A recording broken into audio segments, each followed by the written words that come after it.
Today I'm in the wood yard. I am up north on vacation and I'm going to make a video and we're going to make a fire. Not an ordinary fire, a special fire.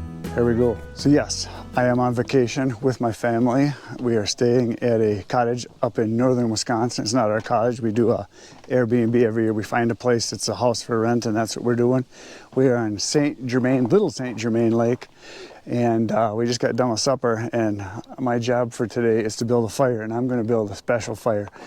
We have a really good fire pit here. This is it. So it's a nice big one the guy has, and he's got it with a nice big ring there, and he's got the reburner on it with venting. So I'm going to build with these.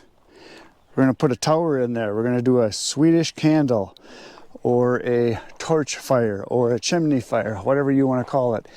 The cottage is up there. My family is up there eating, and they're not going to be on the video. It's going to be just me, and we're making a fire. So I'm going to build it right now. So I brought along with me, specially just for this, 3 hollow logs. So we're going to put a big one on the bottom, another one in the middle, another one on top. So it's going to be, I don't know, this high. And what I did was I already put down some logs in here, and the insides are some chunks. And what you want to do is get the bottom layer off the ground by a little bit so air can breathe in from underneath. And then you put the big one on the bottom, then the next one, and then the next one. And then you fill it with wood. And I've already got a bag that I filled with a bunch of kindling here. This is, there was a dead cherry tree over there with a bunch of branches on the bottom. There's little bitty tiny twigs here, so I broke those off. So that's going to be my kindling. I also have some piece of cardboard, a box here with some other cardboard that I'm going to put inside. And then I got some little bigger stuff, and then there's a log pile over here by this deer that just walked out. I'm going to go over here and show you their little bit of log pile they have. And they told me burn as much as I want because I didn't bring much along because the guy said he had plenty of firewood. So over here is his little bit of wood pile, and there's the deer right around the corner here.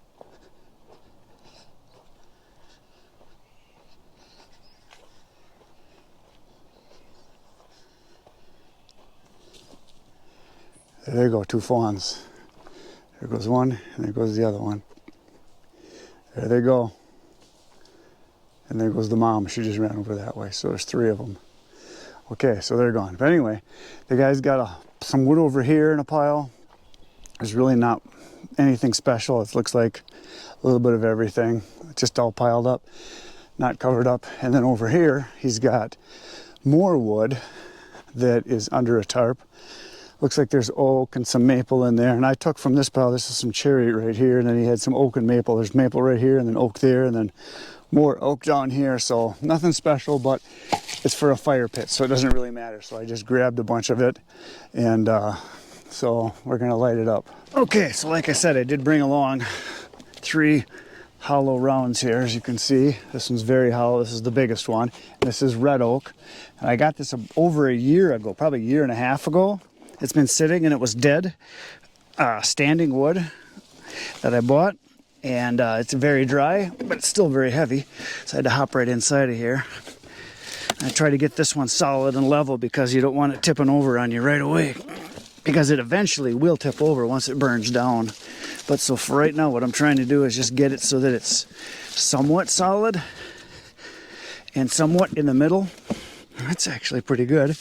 And I'm going to stuff these branches in here right away. And then I'm going to take my bag with all my small kindling. Just going to wad that out. Stuff it down in here. And then the next thing I'm going to do is get the next one ready to put on, which is very heavy. That's this one. And this one is about the same size as the bottom one. Just want to line the holes up and get it where it's pretty solid. That's actually pretty good. And then I am going to light, hopefully, all I got is this little, this is like a Bic light or whatever this thing is here. See if it works. See if I can get down inside of there and get the paper started. Come on, baby. Ooh. I've got nowhere to light. Oh, there we got a little piece started. Okay, I got a little bit of smoke going there. So the next thing I'm gonna do is I'm gonna take some of this cardboard and I'm just gonna feed it into the top and try to get some of the stuff going, because once it kicks off, it should go. There's only a little bit of flame in there. I don't want to smother it. So just putting a little bit of cardboard like this on top. And then once I get this going, I will put the top on. I just want to be able to get it somewhat started. The nice thing about having the space on the bottom underneath is it can breathe. It's already starting to go pretty good, so I better quit while I'm ahead here. Quick put this one on before I can't get to it. And this one's not a good one. This is, I picked a poor one here. And it's kind of leaning that way, so I'm gonna give it a spin. I can already hear it cooking, so it won't take long and it'll be going. So I'll bring you guys around so you can see. Yeah, this is not a good top. I can tell you that because I've got a hole. But you can already see it's already starting to take off.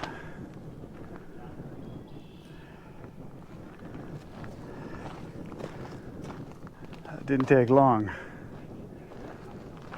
She's already flaming.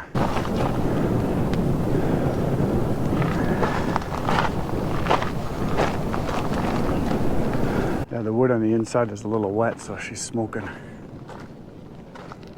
But it's drafting pretty good.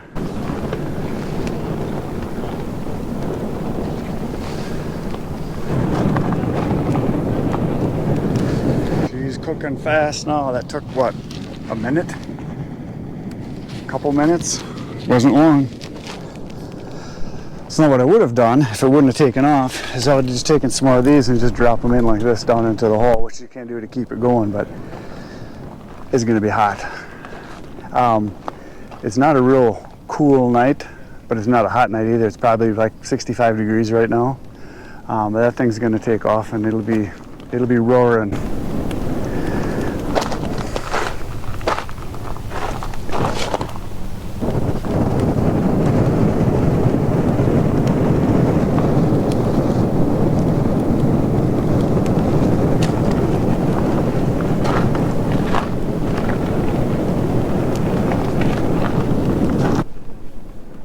So right now the flames are, I don't know, 10 feet high or so.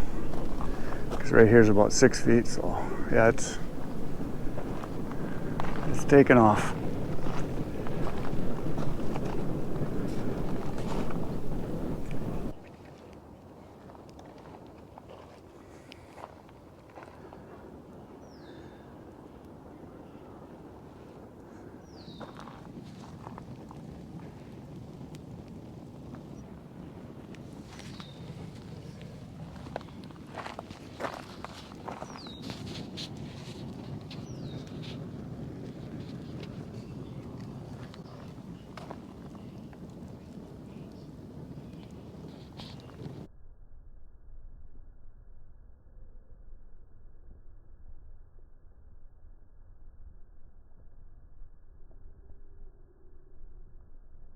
So there it is. It's a poor attempt at the chimney fire. I chose a very bad top piece. It needs to be closed obviously on the side here because it's just burning out that hole there. If it would have been just too high, it probably would have been better and I could have just saved that for another night to burn separately. It's extremely hot standing here, and the nice thing about these chimney fires is they throw a lot of heat straight out. So if you got a fire down in a pit, you really don't feel it very much because your fire's down low and it's in the ground. But this baby puts a lot of heat off. So it's about a foot down inside the fire pit here. And if it was up on regular ground level, it would be a foot higher than what it is right now because they're 18-inch rounds. So 3 of those stacked together is 4.5 feet. And you can go 4 high, but then it gets real tippy. Some guys I've seen, they'll take a metal T-bar stakes and they go around like on 3 or 4 sides, and then they put the pieces in, or they'll pound it in after they put it in place, and it holds all the wood together a lot longer that way because this eventually will tip over. I did a couple of videos of these already on past episodes that I've had. We did one up at my brother Ken's probably almost 2 years ago now in the wintertime, which was really cool. It lasted, I don't know, like 3 hours or something like that until it was completely down. And then I did another one of these by myself about 1.5 years ago or so in the wintertime. I gotta move, I'm starting to burn. About 1.5 years ago, and I did it by myself, and I didn't talk at all. I just showed the building of it and burning of it. If you want to go back and look at that video, like I say, it was about 1.5 years ago, and I think I titled it Chimney Fire or Swedish Torch, something like that. But pretty cool if you want to have a group of people and be around a nice big fire that's kind of up in the air. It's a neat thing to do, so you might want to give it a try. So there it is. I'm just going to let this thing run, and you guys can enjoy it. So that's it for today for me. Enjoy, and good night, Irene.